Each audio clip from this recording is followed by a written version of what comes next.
পচা গরমে যাদের জ্বর হয় আর তারপরে কাঁপাকাঁপি শুরু হয়ে যায় তাদের কি কষ্ট হয় বলুন তো। তার উপর আবার আমার গলায় ব্যথা, কিছু খেতে পারছি না।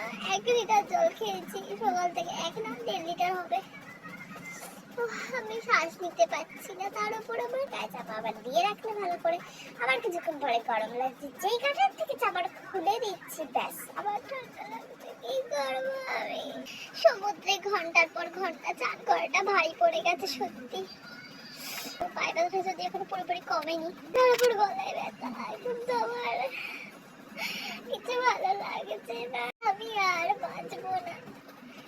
না, টানতে টানতে শেষ হয়ে যাচ্ছি, গলা ব্যথা, না জল খেতে ইচ্ছে করছে না খাবার খেতে ইচ্ছে করছে, কিন্তু খিদেও পেয়েছে। ট্যান তুলতে গিয়ে নাজেহাল অবস্থা।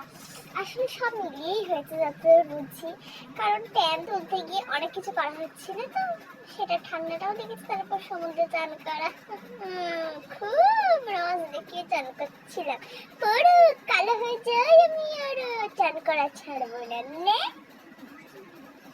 এবার সেটাকে তুলতে হচ্ছে। এখন আমার তো রূপ দেখেই মনে হচ্ছে ভগবান আমি কেন গেছিলাম, এবার আমি কি করবো?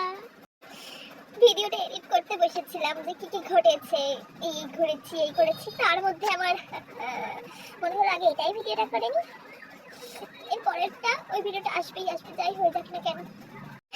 ওকে, বাই বাই।